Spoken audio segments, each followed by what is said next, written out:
Well, there, what exactly is the problem, or where exactly is the problem? Why is India powerless? Let's take you through some of those big pointers that we are battling with. First up, the growth in demand is outstripping the generation. That is the biggest issue really that we are dealing with. Inadequate availability of fuel, that also is, of course, compounding the problem which has been persisting for a while.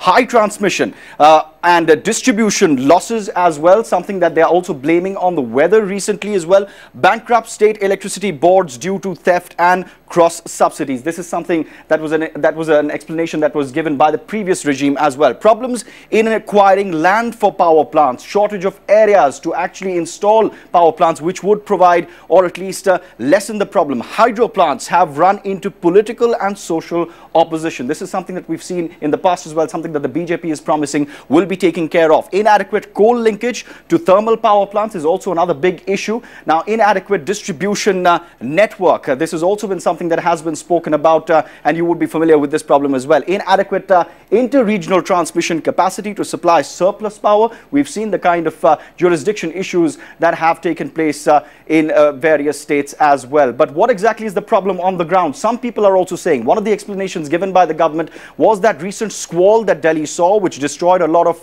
the power lines in the capital. Shobhajit Sengupta decided to do a status check. While the politics over power cuts in the national capital continues, let's take a look at the ground realities. Why is Delhi seeing upwards of 6 hours of power cut? Now, in front of me is a high tension power transmission tower which has fallen because of the storm on 30th of May. It's not the only one. There are 10 such towers which have fallen, which has impacted the electricity supply in the west and the southwest zone. Now, because of this, and 3 other lines like this have been damaged, and in return those temporary structures have been put up. Those emergency response structures are providing electricity at this point of time, but the problem with them is they can only provide the single line support, whilst this permanent structure can provide a double line of power. So what it means to the people of Delhi? For them, it means the struggle will continue. They will face power cuts upwards of 4 to 6 hours for another 15 to 20 days. And by that time, we can only hope that the summer will fade a little and probably in some time the rains would come in. With Chintan in Southwest Delhi, this is Shobhajit Sengupta. Well, certainly hoping for rain, but also some good news. And clearly we need more investment when it comes to power and also backup to prevent such a crisis from repeating. CNN IBN spoke to 2 former power officials to get their suggestions. Short term, there is very little you can do electricity, but to do a rational load shedding.